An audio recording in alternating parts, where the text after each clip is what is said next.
Record. Assalamualaikum warahmatullahi wabarakatuh. Today, Waalaikumsalam warahmatullahi wabarakatuh. today we are from Group 1.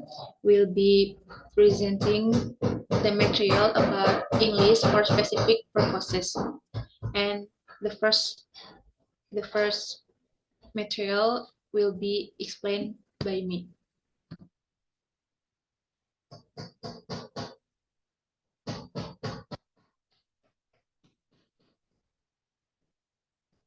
Okay. The first is definition of ESP. As you can see, ESP is the teaching of English where the learning materials are adjusted based on the student's reason for learning. Jadi, ESP ini adalah pembelajaran bahasa Inggris yang mana disesuaikan dengan tujuan dari si pembelajar itu ingin mempelajari bahasa Inggris itu apa gitu. And the second is ESP as an approach to language teaching. ESP is approach in teaching English is to provide learning materials or methods according to the reason why students want to learn English. Jadi pendekatan terhadap pembelajaran bahasa ini tuh di apa sih mendekatkannya dengan menyediakan pembelajaran materi pembelajaran atau metodenya dengan sesuai alasan mengapa si pembelajar ingin belajar bahasa Inggris. For example, if someone wants to learn English because he wants to work, if someone wants to learn English because he wants to work in an international bank, then the content he teaches is related to banking itself. Jadi ketika seseorang ingin belajar bahasa Inggris dikarenakan dia ingin belajar di suatu bank internasional, maka yang dipelajarinya itu adalah hal-hal yang berkaitan dengan bank itu sendiri. Okay, next. Selanjutnya ada need analysis as a key feature of ESP. Yang pertama pengertiannya. Jadi apa itu need analysis? Need analysis itu adalah prosedur to collect information about the learner's need. Atau bisa juga dari Nunan 1988, it defined as a set of procedures for specifying the parameters of course of study. Yang selanjutnya, kenapa need analysis itu dibutuhkan? Karena the learner have to be able to do things at the end of the course. Jadi pada akhir semester si siswanya itu harus bisa melakukan, harus bisa mengerti mengenai apa sih yang telah dipelajari di pelajaran tersebut. Terus kapan dilakukannya need analysis ini? Jadi need analysis ini dilakukannya itu sebelum, before or at the very beginning of the course. Jadi bisa juga dilakukan sebelum dimulainya semester atau juga bisa dilakukan setelah 1 hari setelah masuknya semester. Terus bagaimana cara mengumpulkan datanya? Jadi cara mengumpulkan datanya itu bisa juga dari questionnaire, interview, classroom observation. Yang paling mudah itu dan yang paling murah adalah dilakukannya dengan questionnaire. Terus apa aja sih yang ditanya dalam need analysis ini untuk mengumpulkan informasi dari muridnya? Yang pertama itu adalah collect the background. Collect the background ini bukan mengenai silsilah keluarganya, tapi lebih ke language experience-nya atau misalkan current proficiency-nya. Jadi seberapa tahu si murid tersebut mengenai bahasa Inggris gitu.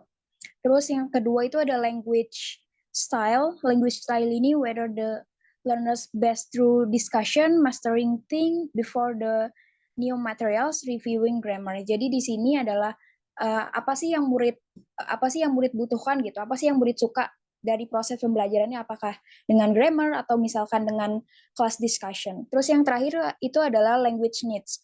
Jadi language needs ini adalah the reason of the learners. Jadi alasan si murid tersebut mengambil pelajaran bahasa Inggris ini tuh apa? Apakah dia nanti gedenya mau jadi, misalkan kita mengajarnya di SMK swasta di jurusan teknik mesin gitu, apakah mungkin dia nanti mau jadi operator dan yang lain-lainnya.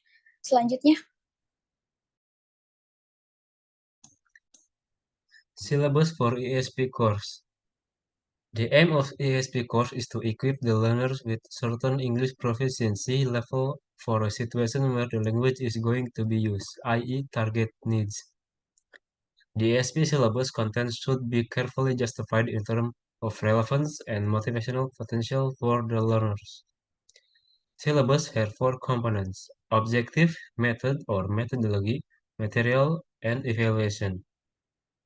Beside the four components, a syllabus designer may include other relevant information, such as course policy, weekly schedule, assignment, as well as course identity and course description. Content-based syllabus and competency-based syllabus.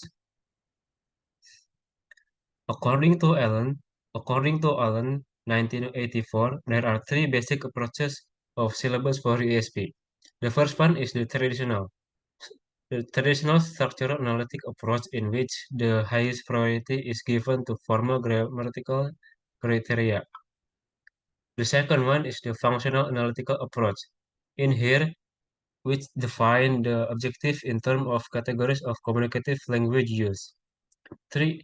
A non-analytical experimental or natural growth approach, which aim to immerse learner in real-life communication without any artificial pre-selection or arrangement of items. Okay, designing syllabus. Designing syllabus is deciding what to teach and what to order.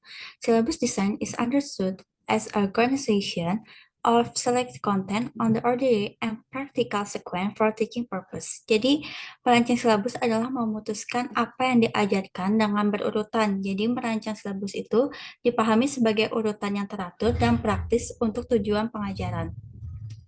According to Moonbeam, 1987, view syllabus design as a matter of the specifying the content, the need be taught and the organizing into the teaching syllabus of appropriate learning unit. Jadi, desain syllabus sebagai suatu yang menentukan isi yang diajarkan dan penyusunannya menjadi syllabus dengan pengajaran unit yang sesuai. Menurut Mubin, ada beberapa kriteria yang terdiri dari pertama ada progress from now to unknown matters, jadi kemajuan dari materi yang diketahui ke materi yang tidak ketahui. Kedua ada appropriate size of teaching units, yaitu pengukuran pengajaran yang sesuai. Next is proper variety of the activities, keragaman aktivitas yang tepat. Selanjutnya teachability, yaitu kemampuan mengajar. Selanjutnya creating a sense of purpose of student, menciptakan rasa tujuan bagi siswa. Lalu adapun menurut Halim, 1976, merancang silabus itu dikategorikan menjadi dua, yaitu linguistic variable dan non-linguistic variable. Kalau linguistic variable itu termasuk kepada hubungan linguistik antara bahasa yang akan diajarkan oleh pengajar ataupun bahasa sehari-hari yang telah digunakan oleh peserta didik. Lalu yang kedua adalah non-linguistic variable, itu berkisaran tentang kebijakan hingga sosial, budaya, variabel teknologi, hingga administrasi. Lalu selanjutnya, especially for ESP program in which both language and content are taught within classroom, such analysis on student need and interest of learning gains, primary concern, and all stage of syllabus design procedure. Jadi dalam pengajian ESP ini membutuhkan beberapa minat siswa dan untuk menyangkut pembentukan dari silabus itu sendiri. Jadi adanya minat siswa ini dapat mereferensi bagi guru atau pelancang silabus untuk mulai membuat silabusnya. Next slide.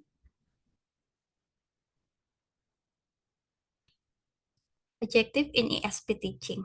According to Storm Investor Khan, 2006, language education objectives into four categories, namely proficiency objective, knowledge objective, affective objective, and transfer objective.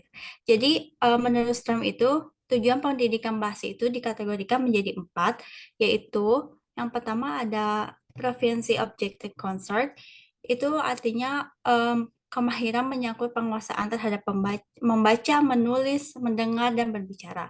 Selanjutnya yang kedua adalah knowledge objective concern. Jadi pengetahuan menyangkut informasi linguistik dan budaya. Dan knowledge objective ini dibagi menjadi dua lagi. Yang pertama itu linguistic knowledge objective, jadi pengetahuan mencangkup bahasa dan kesadaran sistematik bahasa. Lalu selanjutnya ada cultural knowledge objective. Ini tuh lebih ke pengetahuan mencangkup penguasaan antara sosiokultural. Jadi sosiokultural itu kayak penguasaan norma dalam masyarakat, nilai, serta orientasinya. Yang ketiga ada affective objective. Ini tuh pengembangan perasaan positif terhadap subjek yang akan kita pelajari. Selanjutnya transfer objektif, yaitu kemampuan menggeneralisasi apa yang telah kita pelajari dalam suatu kondisi ke kondisi selanjutnya.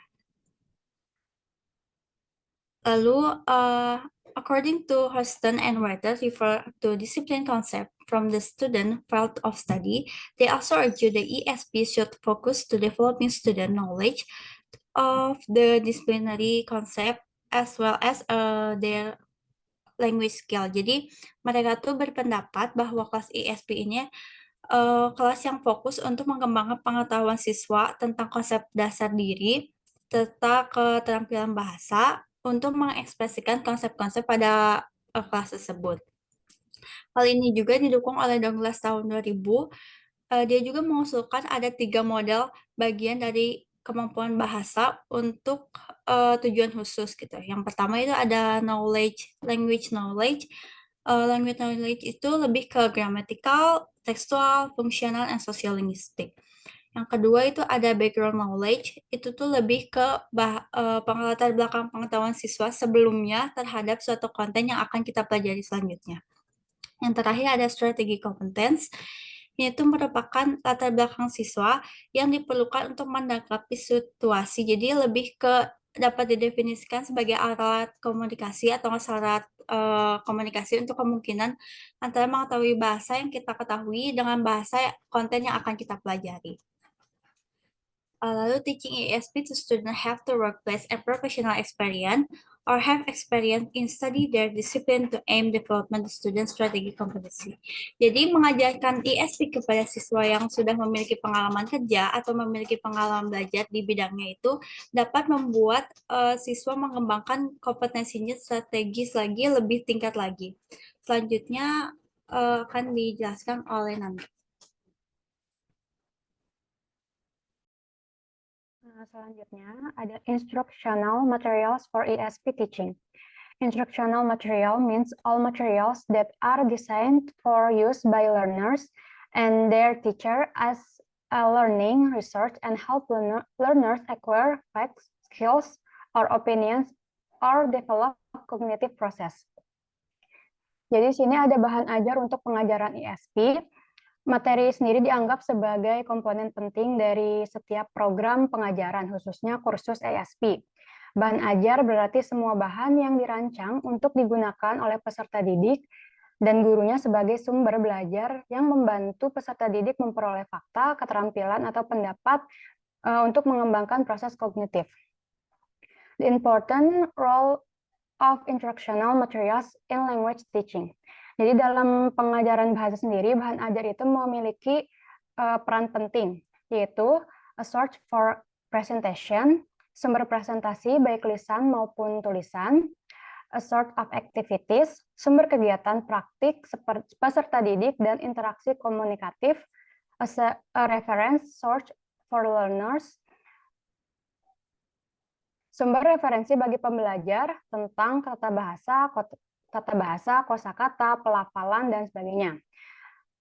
Source of stimulation and ideas, sebagai sumber stimulasi dan ide untuk kegiatan di kelas.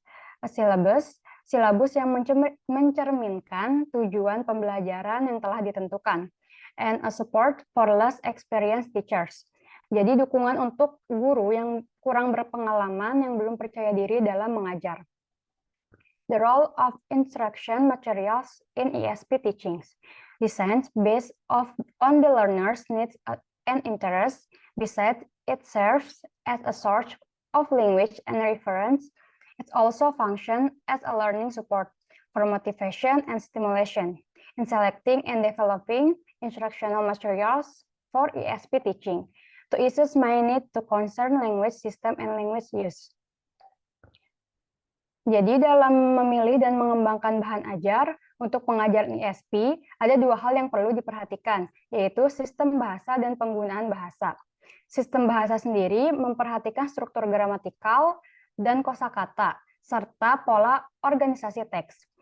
Sedangkan penggunaan bahasa mencakup tindak tutur, genre, interaksi sosial, dan kata-kata yang digunakan untuk makna disiplin tertentu. Untuk komponen sistem bahasa dan penggunaan bahasa sendiri sangat menentukan dan perlu dipilih, diurutkan, dan dicermati dalam hal isi materi silabus agar sesuai dengan kebutuhan siswa.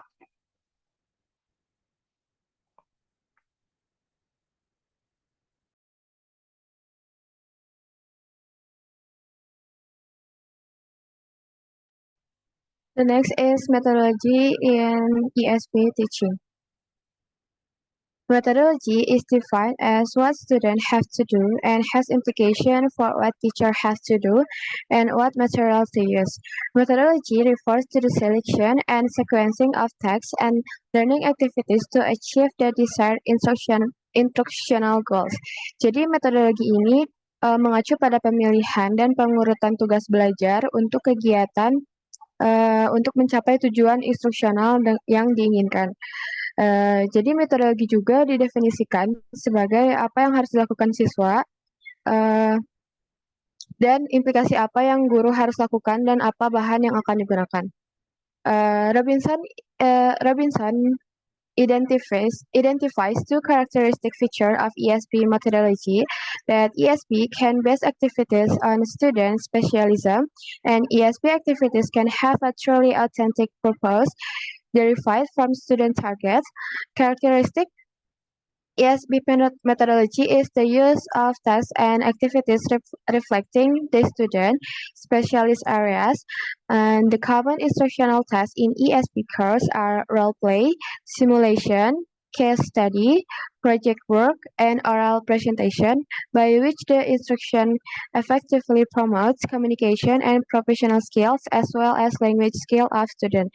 Jadi menurut Robinson itu dua fitur karakteristik metodologi ini yang di ESP itu dapat mendasar kegiatan ESP juga dapat memiliki tujuan yang benar-benar otentik yang berasal dari target siswa gitu. Jadi di dalam ESP ini juga terdapat tugas instruksional umum yaitu bermain peran, simulasi, studi kasus, kerja proyek, dan presentasi lisan. Next. Next is assessment in ESP teaching, yaitu penilaian dalam pengajaran ESP. Assessment is the act of assessing. It is the evaluation of a student achievement on a course. ESP assessment is whether learners can communicate in a specific target language, use knowledge of the field in order to achieve their aims, in order to understand and be understood, in order to get their message across in English. Jadi penilaian itu adalah tindak menilai. Ini adalah evaluasi untuk para siswa pada suatu kursus. Ini adalah proses mengukur seberapa banyak tujuan instruksional yang telah dicapai.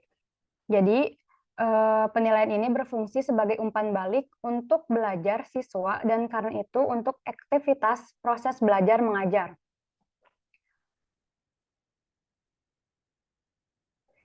And the next, the areas of ESP assessment are related to content, themes, topic to particular disciplines, involves a higher degree of technical language. Untuk penilaian kursus ESP ini berkaitan dengan memfasilitasi pembelajar untuk melakukan tugas komunikatif tertentu, memberikan umpan balik pada pembelajaran, mengkonfirmasi apa yang telah dikuasai pembelajar, dan menyoroti keterampilan yang memerlukan perhatian lebih lanjut. karena kemampuan bahasa mengacu pada apa yang didapatkan dan yang dilakukan pembelajar di dalam dengan bahasa target, maka yang paling penting dalam penilaian ISP adalah apakah pembelajaran dapat berkomunikasi dalam penggunaan bahasa target tertentu dan menggunakan pengetahuan lapangan untuk mencapai tujuan mereka. Agar untuk memahami dan dipahami dapat menyampaikan pesan mereka dalam bahasa Inggris. Oleh karena itu, bidang penilaian ISP terkait dengan konten, tema, dan topik untuk disiplin ilmu tertentu, dan melibatkan tingkat bahasa teknis yang lebih tinggi. Selain fungsi komunikatifnya, memungkinkan peserta didik dalam bidang akademik, profesional, atau kejuruan tertentu untuk menyampaikan maksudnya lebih spesifik lagi. And the next is characteristic of ESP assessment. Concern to present learners with tasks that involve that in reading, listening, to speaking, or writing the target language, as well as evaluating how well they can do this. The key to this assessment is presenting learners with tasks that resemble in some ways to sort of things they may have to do with the language in real life. Relating to this, ESP approach in testing should be based on the analysis of learners' target language, use situation, and specialist knowledge of using English for real communication. Jadi, untuk karakteristik penting lainnya dari penilaian ISP adalah menyajikan kepada siswa tugas-tugas yang melibatkan mereka dalam membaca, mendengarkan, berbicara, atau menulis bahasa target tersebut, serta mengevaluasi seberapa baik mereka dapat melakukannya. Kunci dari penilaian ini adalah menyajikan tugas-tugas kepada pembelajar yang dalam beberapa hal mirip dengan hal-hal yang mungkin harus mereka lakukan dengan bahasa dalam kehidupan nyata. Berkaitan dengan hal ini, pendekatan ISP dalam pengujian harus didasarkan pada analisis situasi penggunaan bahasa target pembelajar dan pengetahuan khusus tentang penggunaan bahasa dan pengetahuan khusus tentang penggunaan bahasa Inggris untuk komunikasi nyata. Next. Itu saja dari kelompok kami. Terima kasih atas perhatiannya. Wassalamualaikum warahmatullahi wabarakatuh. Waalaikumsalam. Waalaikumsalam warahmatullahi wabarakatuh.